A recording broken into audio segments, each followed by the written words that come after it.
Bonsoir tout le monde, bonsoir à ceux qui sont en ligne. J'ai combien de temps, Hugues? Une demi-heure, tu m'avais dit? Ouais, super. Donc, quatrième don de notre série, le don d'intelligence. On va poser d'abord quelques fondements, quelques fondamentaux, et puis après on rentrera dans le don de l'intelligence. Voilà, on va poser quelques fondamentaux. On va s'aider d'un schéma aussi, parce que finalement, en préparant, je me suis aperçu que c'était difficile. D'une manière générale, les dons et le don de l'intelligence, j'ai trouvé ça difficile. Donc on va s'aider d'un schéma et on va s'aider de plein d'exemples qui nous aideront à comprendre comment ça se passe. Voilà. Premier principe fondamental, c'est que pour qu'il y ait une bonne relation entre Dieu et l'homme, il faut dire le primat de l'action de Dieu. Voilà, Dieu, par son esprit, il intervient constamment, personnellement auprès de nous, et nous, pour entrer dans cette vie avec Dieu, dans cette alliance, il nous faut être dociles aux inspirations de l'Esprit Saint. Voilà. Donc, une des premières choses, une autre vérité de base qu'on va se dire, c'est que Dieu est présent en nous.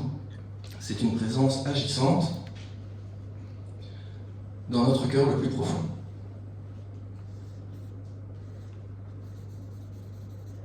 Voilà. Et donc nous sommes structurés, on va dire, il y a deux grandes parties, une partie sensible, faite de notre corps, et puis on va dire de notre psyché, voilà. Et puis une partie spirituelle, avec notre âme, et puis, on va dire la vie de la grâce ici. Vie de grâce, voilà. Tac. Ça, c'est voilà, un autoportrait d'une personne. Donc voilà, Jésus nous le dit, c'est dans l'Écriture, Jésus parle à ses apôtres, l'Esprit, il demeure auprès de vous, il sera en vous, c'est Jean 14, 17. Et l'Esprit n'est pas seul, en fait, il est avec le Père et le Fils, donc au fond, c'est la Trinité qui est en nous, et les dons de l'Esprit Saint, c'est les dons de la Trinité, même si l'Écriture les attribue avec raison à l'Esprit Saint. Donc ces dons, ce sont les dons de Dieu. Voilà, et donc Dieu va agir en nous. Voilà, les dons, on va les mettre là. Tac, dans notre âme. Dieu agit dans notre âme. Voilà, alors que par exemple, on a parlé de vertus là, dans notre petit groupe, ça a été évoqué par exemple par Anne-Lucie. Les vertus, elles sont plutôt par ici, les vertus cardinales, que vous connaissez par cœur bien sûr. Tac, c'est plutôt dans notre intelligence. Et donc, une des premières choses qu'on va distinguer, c'est l'intelligence, qui est aussi un don de Dieu. L'intelligence, on va dire naturelle, c'est aussi un don de Dieu, c'est Dieu qui nous l'a donné, mais ce n'est pas le don d'intelligence. Donc il va falloir qu'on distingue les deux. Voilà. Et on va mettre cette autre puissance de l'âme ici, on a mis l'intelligence, on va mettre la volonté, parce qu'on va en reparler. Voilà, intelligence, volonté, il y a aussi la mémoire, donc ça fait 3 encore. La tradition chrétienne aime bien que les choses aillent par 3. C'est déjà Saint Augustin qui a identifié tout ça, intelligence, mémoire, volonté, qui vont être attachés, vous vous en doutez, à foi, espérance, charité. D'accord, on va en reparler. Voilà, et donc, les dons du Saint-Esprit vont surélever nos facultés spirituelles. Enfin, l'intelligence, c'est une puissance spirituelle, et les dons de l'Esprit Saint vont les surélever. Pourquoi? Pour qu'on aille plus en profondeur ici, et que nous agissions plus en Dieu.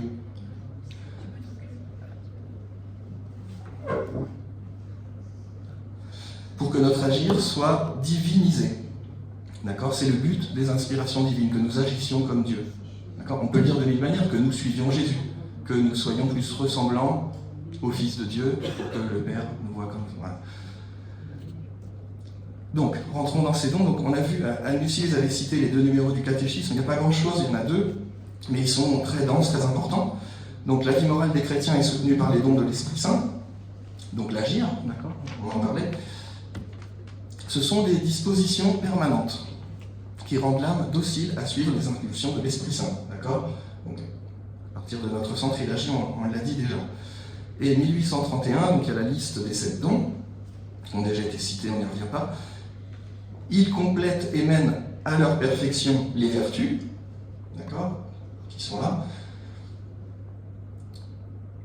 De ceux qui les reçoivent, ils rendent les fidèles dociles à obéir avec promptitude aux inspirations divines. D'accord? Donc ça, c'était un peu les généralités. Ça va jusque-là? Vous avez déjà entendu en fait les fois précédentes ça. Donc le don d'intelligence. Donc on distingue l'intelligence naturelle et le don d'intelligence. Voilà. Pourquoi Dieu agit sur notre agir pour que nous agissions avec amour, avec la charité? Donc on va mettre les 3 vertus théologales qui sont... Elles sont de Dieu, donc on va les mettre dans la couleur. Voilà. Les vertus théologales, elles sont données par Dieu. D'accord? On les a pas... on les reçoit pas tellement, on les a pas à la base. Voilà. Donc la foi se greffe sur l'intelligence, la charité sur la volonté, et puis là c'est l'espérance, mais on va moins en parler ce soir.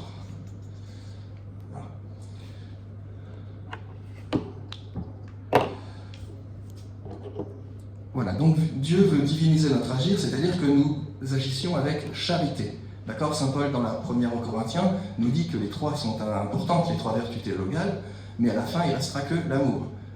Jean de la Croix, pour paraphraser ça, il dit au soir de ta vie, tu seras jugé sur l'amour. Voilà.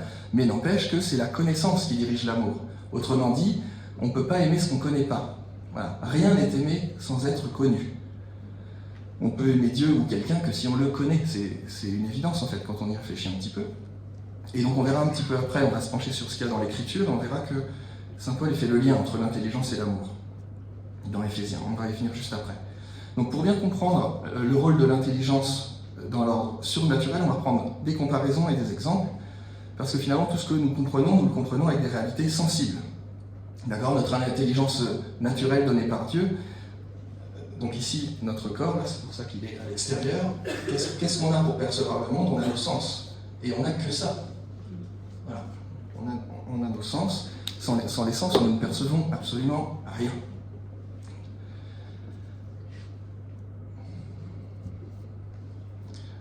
Voilà, donc quand nous exerçons notre intelligence naturelle, on part toujours du sensible, de ce qu'on perçoit dans le monde.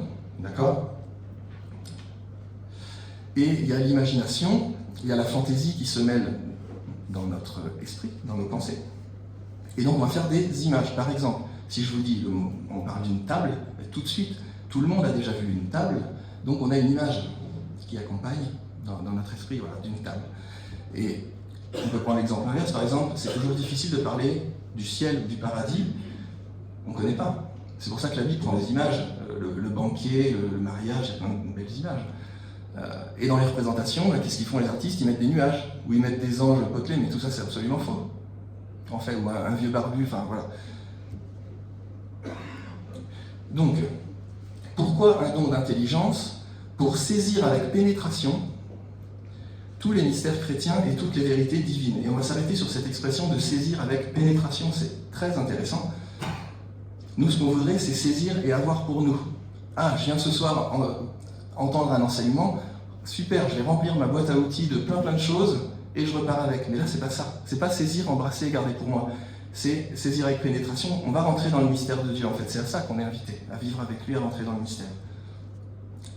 Saisir avec pénétration les mystères chrétiens et toutes les vérités divines. D'accord? Dieu Trinité, c'est un mystère. Jésus, vrai Dieu, vrai homme, c'est un mystère. L'hostie après les paroles de la consécration, c'est le corps du Christ, vraiment, c'est un mystère. Voilà. C'est-à-dire qu'on n'aura jamais fini de le contempler, on ne le saisira jamais complètement, même au paradis, on a toute l'éternité pour contempler ça et ça ne sera jamais terminé. Est-ce que ça va? Super. Donc on va regarder ce que nous dit l'Écriture sainte. Dans la Bible, il y a plein de personnes de l'Ancien Testament qui se tournent sans cesse vers Dieu pour lui demander de les guider aux heures délicates de leur existence. Il leur demande justement l'intelligence. Par exemple, Joseph, donc on est dans Genèse, c'est Joseph le fils de Jacob, c'est pas l'époux de Marie bien sûr. Joseph, il reconnaît que c'est Dieu qui donne l'intelligence des songes. Voilà. Il est en prison avec deux gars là, où les songes de Pharaon, etc. Et lui-même il a des songes, et Joseph, paf, il interprète les songes. c'est donné. Dieu lui donne ça. Voilà. Et il le dit aux gens, c'est Dieu qui donne cette intelligence. Moïse, qui en bave comme un malade pour conduire le peuple hébreu dans le désert, donc on est dans Exode. Exode 33, il y a une belle prière si vous voulez aller voir ça. Exode 33, c'est très beau, c'est quand Dieu se montre de dos à Moïse. Et donc là, il lui dit, Moïse dit à Dieu, « Maintenant, si j'ai trouvé grâce à tes yeux, fais-moi connaître ton chemin. » Voilà, il a besoin dans le désert, en plus dans le désert, il n'y a pas de chemin. Voilà, Jésus nous a appelés à le suivre peut-être, mais il ne nous a pas dit. Enfin, après, on ne sait pas comment Jean, sauf dans Jean, il dit « Je suis le chemin ». Mais c'est pas pour ça que c'est plus facile pour nous. Dernier exemple de l'Ancien Testament, le psalmiste, psaume 118. « Enseigne-moi, Seigneur, le chemin de tes ordres, guide-moi sur la voie de tes volontés. » Donc, voilà, l'homme demande à Dieu, et donc c'est une première invitation pour nous, ça peut être un des exercices pour la semaine, on peut garder ça, bah, tiens, je vais demander à Dieu le don d'intelligence, qu'il m'enseigne la route, qu'il me montre la route. Voilà. On a vu avec le catéchisme, là, donc 1830 et 31, que les dons, en fait, c'est une disposition permanente. Et moi, ça m'a fait penser un peu à des récipients. Et je ne sais pas pourquoi j'ai pensé aux vierges, vous savez, il y a les vierges folles et les vierges sages. Et il y a celles qui partent, elles ont de l'huile dans leur récipient, les autres, elles n'ont pas. Ça m'a fait penser aux dons. Voilà, si j'ai les dons, bah super, Dieu va pouvoir me guider dans ma fiole. Dans ma fiole, j'ai des dons, sinon j'en ai pas. Et n'empêche que pour celles qui n'ont pas d'huile, à la fin, c'est quand même pas terrible, elles restent dehors. Donc il faut prier Dieu de nous donner les dons, de remplir nos lampes, voilà, si on garde cette image-là. Je ne dis pas que c'est l'interprétation ultime de la parabole, mais en tout cas, voilà. Dans le Nouveau Testament, Jésus lui-même ouvre l'intelligence aux disciples d'Emmaüs en particulier, en leur donnant l'intelligence des Écritures, et ça c'est très important pour nous. Donc je cite dans Matthieu, non c'est Luc 24, peu importe. Il leur dit, alors, esprit sans intelligence, comme votre cœur est lent à croire tout ce que les prophètes ont dit. Et donc avec ce qu'on a entendu là, on peut se dire que c'est pas que c'est des imbéciles, c'est qu'ils n'ont pas reçu le don d'intelligence. La Pentecôte n'est pas encore passée d'ailleurs, mais là ça va même pas être à la Pentecôte, ça va être après qu'il va leur donner. Ne fallait-il pas que le Christ souffrit tout cela pour entrer dans sa gloire? Et donc il leur interpréta dans toute l'Écriture ce qui le concernait. Voilà, donc ça continue, ça approche du village, ils leur disent restez avec nous car le soir baisse, etc. Et donc après, Jésus, ça ressemble à une messe, hein, quand il fut à table ayant pris le pain, il prononça la bénédiction et l'ayant rompu, il le leur donna. Alors leurs yeux s'ouvrirent et ils le reconnurent. Et un petit peu plus loin, ils se dirent l'un à l'autre, notre cœur n'était-il pas brûlant en nous, tandis qu'il nous parlait sur la route et nous ouvrait les Écritures. Voilà, je trouve que ça éclaire bien ce qu'on dit maintenant. Ça va? Saint Paul reconnaît que Dieu lui a donné l'intelligence du mystère. On pourrait dire que c'est vachement prétentieux de dire ça dans une lettre, mais Saint Paul, il le dit.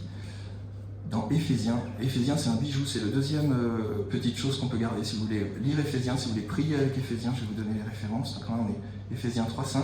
Ce mystère n'avait pas été porté à la connaissance des hommes des générations passées, comme il a été révélé maintenant à ses saints apôtres et aux prophètes dans l'Esprit.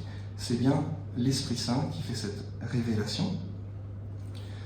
Un petit peu avant, dans Éphésiens, au chapitre 1, versets 17 et 18, Saint Paul demande la grâce de l'illumination en vue de la connaissance. Il le demande pour ses disciples, enfin les gens à qui il écrit. Que le Dieu de notre Seigneur Jésus-Christ, le Père dans sa gloire, vous donne un esprit de sagesse qui vous le révèle et vous fasse vraiment connaître. Qu'il ouvre à sa lumière les yeux de votre cœur pour que vous sachiez quelle espérance vous ouvre son appel, la gloire sans prix de l'héritage que vous partagez avec les fidèles. Éphésiens 1, 17, 18.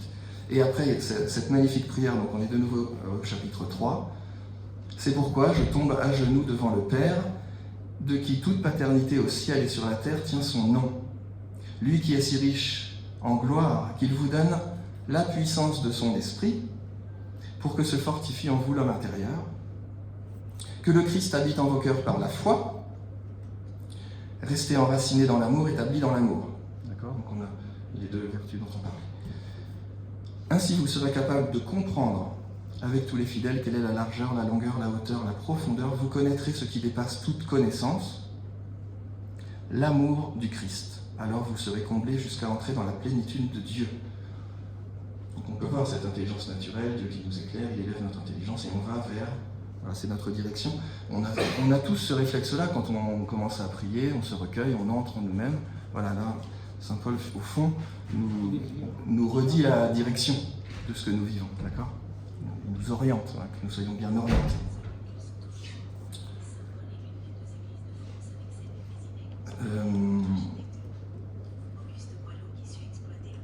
La nature du don d'intelligence.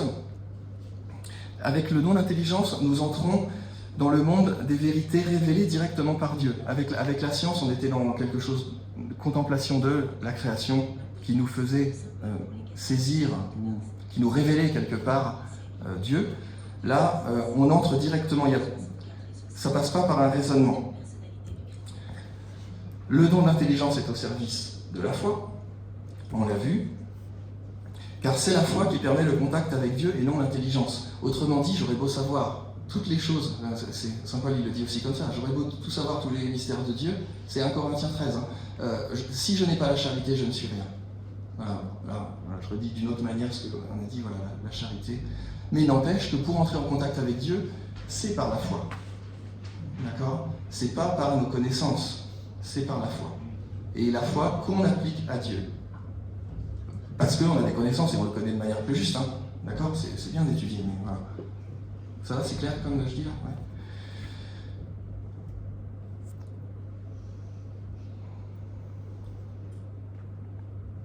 Voilà. Et donc par le don d'intelligence, Dieu vient nous inspirer et diriger lui-même l'activité de notre pensée, permettant des actes de foi.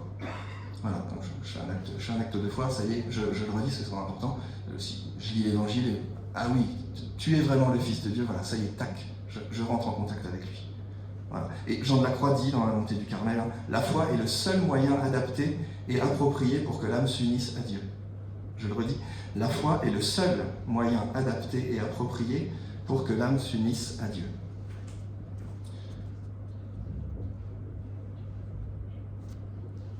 Voilà, 2 phases pour dire un peu comment ça marche. Voilà. On va dire une première phase où on va saisir des notions, voilà, comme des petits bouts éparses. Voilà, notre intelligence va comme attraper ça. Et le don d'intelligence va nous aider à les rassembler et à les classer. Et ça va donner des choses comme par exemple Fra Angelico, le dominicain là, au XVe siècle, qui est inspiré et hop, il fait une belle fresque de l'Annonciation, par exemple. Voilà. Ou ça va donner Thérèse d'Avila qui résume sa doctrine en un château, avec des demeures, et qui va nous dire le chemin de l'âme pour aller à Dieu. Ça va donner Jean de la Croix qui dessine un sentier étroit pour aller à Dieu au sommet de la montagne du Carmel, et il va mettre les sentiers où on s'égare à côté. Bon, vous avez saisi l'idée. En tout cas, quoi qu'il en soit, l'Esprit Saint va révéler des vérités cachées. Et tout en tenant compte de la diversité de nos tempéraments, nos caractères, notre culture, notre histoire, même notre intelligence naturelle, tout. Et c'est ça qui donne, par exemple, la Bible. C'est-à-dire, la Bible, c'est un groupement d'auteurs. Alors, l'Esprit Saint a inspiré toute la Bible, mais il a inspiré Jérémie, qui est un peu tout le temps triste, dépressif. Il a inspiré Saint Paul, qui est fougueux, etc., etc. On garde les tempéraments humains et Dieu respecte notre nature qu'il a lui-même créée, notre liberté, etc., etc. Ça va, ça va. Ok, super. Et le deuxième moment, on va dire, deuxième phase, c'est l'intuition des principes. C'est-à-dire que là, Dieu qui est présent dans l'âme l'illumine, il illumine l'intelligence, et là, on va pouvoir saisir en pénétrant. J'enregistre cette expression parce qu'elle n'est pas intuitive, mais c'est vraiment beau. Les mystères de la foi, les principes de base, et même les dogmes, voilà. Et c'est ce qui donne, par exemple, ce que le pape aime beaucoup, le sensus fidei. Vous avez entendu ça déjà ? C'est-à-dire le sens, le pape François disait que c'était le flair du peuple de Dieu. Il dit, ah, le peuple de Dieu, il a du flair, il sait quand en gros on lui raconte des carabistouilles, quoi. Voilà. Même t'as pas étudié tout ça, voilà. T'es du peuple de Dieu, t'es baptisé, t'as reçu la grâce, t'as le sensus fidei. Voilà. Ça se fait sans raisonnement. Voilà. Par un simple regard, on va dire, ou par une intuition d'amour, ça va donner, par exemple, la disposition de notre cœur qui peut correspondre à ça, c'est que notre prière va se simplifier, même si on continue à lire la Bible ou un commentaire ou je sais pas quoi, notre prière va se simplifier, on va être dans une attention amoureuse à Dieu. Voilà, hop, je pose mon texte et, comment dirais-je, je peux me dire, oh, tiens là, c'est comme si je comprenais un truc, mais j'y pense plus. Ouais. Vous voyez un peu? C'est bizarre, non? Ou ça va? Sensus filii, sens de la foi. Sens de la foi. Ouais. Mais là, c'est l'idée d'après. L'attention amoureuse, on va dire, avec simplicité, une simplicité en Dieu, on va dire. Voilà, donc c'est un don attaché à la contemplation aussi, c'est le don des inventeurs, des créateurs, c'est le don de la connaissance mystique.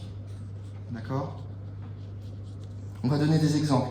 Il y a plusieurs manières, on va dire, de ce don de science. Par exemple, attention, il y a un mot savant, à travers les accidents, voire les substances. L'hostie, c'est du pain au départ, d'accord? Après les paroles de la consécration, c'est le corps du Christ. Ah, pourtant, moi je vois du pain. Voilà, c'est les accidents du pain, d'accord? Pourtant, c'est le corps du Christ. Vous dites Amen quand on vous dit le corps du Christ, non? Donc c'est le corps du Christ. Ouais. Les accidents. Voilà, on voit encore du pain. C'est un terme de philosophie qui veut dire que, ben voilà, on le voit encore, on le touche encore, il a encore le goût du pain. Pourtant, c'en est plus du tout. C'est le corps du Christ. Voilà. Et donc, dans la foi, avec notre sensus filii, don d'intelligence, tout ce qu'on veut, mais voilà, eh ben, nous, on voit Jésus. Mais avec notre cœur. Ça va? Super. Donc, l'intelligence, ça permet de pénétrer au cœur de la réalité. D'accord?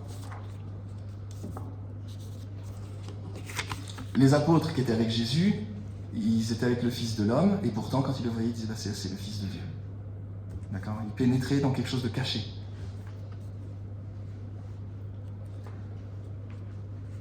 L'autre manière de l'Esprit Saint, ça va être par exemple la pénétration de la parole de Dieu. D'accord? Donc c'est ce qu'on a vu tout à l'heure, Jésus ouvre le sens des Écritures, ça c'est extrêmement important pour nous. C'est une belle grâce à demander, vous pouvez le mettre dans vos exercices pour la semaine, demander l'intelligence des Écritures. Parce qu'au fond, la parole éternelle, c'est Jésus, elle est venue en personne. Jean de la Croix, encore une fois, il dit, il n'y a plus d'autres paroles à attendre, parce que Dieu nous a tout donné d'un seul coup. Donc vous voulez entendre une parole de Dieu, ben, lisez l'Évangile. Voilà, le Christ est la plénitude de la révélation. Voilà, le premier verset d'Hébreux aussi qui dit, voilà, à bien des reprises et de bien des manières, Dieu dans le passé a parlé à nos pères par les prophètes, mais à la fin, en ces jours où nous sommes, il nous a parlé par son Fils. Voilà, il n'y a plus de paroles à attendre de Dieu. Il nous a tout donné, nous avons tout. Nous avons tout.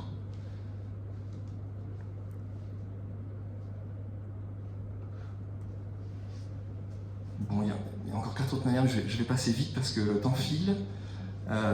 Une autre, c'est par exemple le sens de l'invisible. Notre monde a beaucoup perdu le sens de l'invisible. Vous voyez, mais peut-être le familier de la prière, il va être attentif au fait que il y a des anges. Que quand on est à la messe, par exemple, on prie tous, avec tous les anges. D'ailleurs, en général, dans la prière qui précède, le prêtre le dit, avec tous les anges et tous les saints. Voilà, prendre conscience que nous ne sommes pas seuls, toute l'Église du ciel est avec nous. Voilà.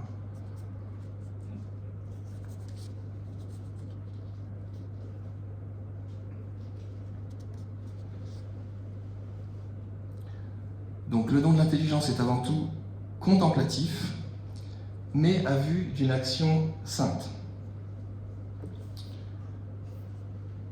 Voilà, il va nous révéler aussi la valeur d'éternité de tous nos plus petits actes humains. D'accord ? C'est comme ça que nous devons aussi par les petits actes, des actes qui peuvent paraître banals. On cite sans cesse ramasser une épingle par amour qui peut sauver une âme. Jean de la Croix dit que le plus petit mouvement de pur amour est plus utile à l'Église que toutes les œuvres que nous pouvons faire. Un tout petit acte d'amour est plus utile à l'Église. Parce que nous, on pense au rendement souvent quand on a des choses à faire, c'est vrai, hein, on est tous là-dedans. Hein. Mais avec le don d'intelligence, et du coup en agissant de plus en plus à partir de notre centre, eh bien nous faisons des actes divins qui ont plus de poids de sainteté. Le poids, la gloire, c'est ça, hein, dans la Bible c'est très présent ça. Voilà, donc l'activité du don d'intelligence ne va pas se mesurer en fonction d'une vivacité d'esprit ou de performance, mais en fonction de la pureté de l'âme et des actes d'amour qui sont posés. Et c'est ça qui va attester du fait qu'il y a le don d'intelligence. C'est pas ce qu'on peut dire ou penser, c'est ce qu'on va faire. Et donc, en recevant ce don d'intelligence, ça doit changer quelque chose à notre agir. On ne peut pas être le même, on ne peut pas être chrétien et vivre comme si on n'était pas chrétien. On ne peut pas recevoir la grâce et vivre comme si on ne la recevait pas. Ça doit changer quelque chose. Saint Paul nous dit en Romains 12, 2, « Ne prenez pas pour modèle le monde présent », c'est extrêmement actuel ça, non ? « Ne prenez pas pour modèle le monde présent, mais transformez-vous en renouvelant votre façon de penser pour discerner quelle est la volonté de Dieu, ce qui est bon, ce qui est capable de lui plaire, ce qui est parfait. » C'est important pour marcher derrière le Seigneur, sinon il va nous dire comme à Pierre. Pourtant Pierre était plein de bonnes intentions pour Jésus, il aimait Jésus. Jésus lui dit, moi je vais être crucifié. Et Pierre dit non, mais Jésus, arrière Satan, tu me fais obstacle. Donc non seulement on ne va pas faire du bien, mais on peut même se mettre en travers de ce que Jésus a prévu. Tu me fais obstacle parce que tes pensées ne sont pas les pensées de Dieu. Elles sont les pensées des hommes.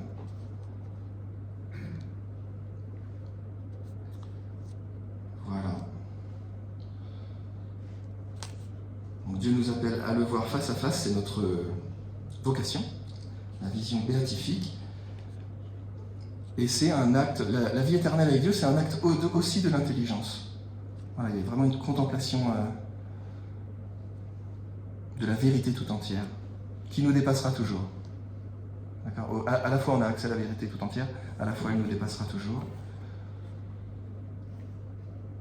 Voilà, le don d'intelligence fait grandir notre sens de Dieu. Il la rend de plus en plus claire. Et encore une fois, c'est pas ça qui nous rend saints, c'est voilà, la foi appliquée à Dieu qui induit des actes d'amour. Voilà. Pour moi, s'il fallait que je garde ça, voilà, c'est ça que je garderais.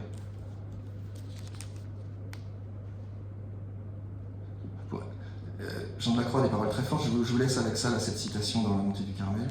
Il dit par conséquent, toute âme qui s'appuierait totalement sur son savoir et sur son habileté pour s'unir à la sagesse de Dieu serait extrêmement ignorante devant Dieu et en resterait très éloignée.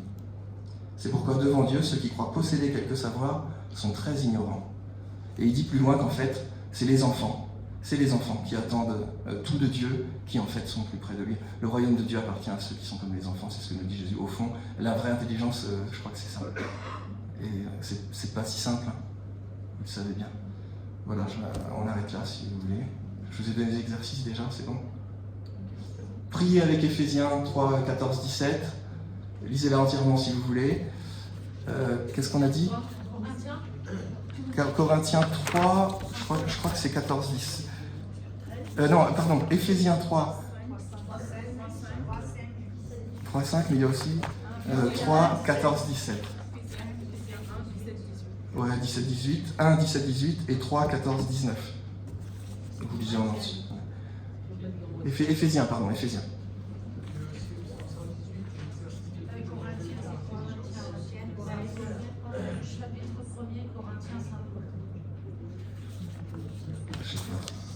Ça va ?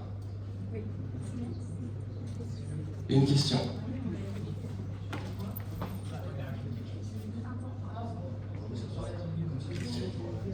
J'ai une question. Est-ce que le don d'intelligence, c'est pareil que le don de connaissance ? Je crois qu'il n'y a pas de don de connaissance. Dans les dons intellectuels, il va y avoir sagesse, conseil, intelligence et un autre, mais pas connaissance. En fait, c'est le don de science. Ah, alors la réponse est non, c'est pas le même, parce que sinon on n'aurait pas traité deux dons différents. Mais en tout cas, ils ont des similitudes. On a vu qu'ils ne marchaient pas pareil. Dans l'intelligence, il y a quelque chose de direct, où on ne s'embarrasse pas de raisonnement. C'est vraiment, pour le coup, on voit vraiment que c'est un don là. Alors qu'avec la science, il me semble qu'en contemplant la création, du coup, ouais, ok, il y a un Dieu qui a fait cette belle création. Comme s'il y avait un intermédiaire, oui. Bon, je réduis un peu le truc, bien sûr, mais... Ça va ? Merci pour votre attention.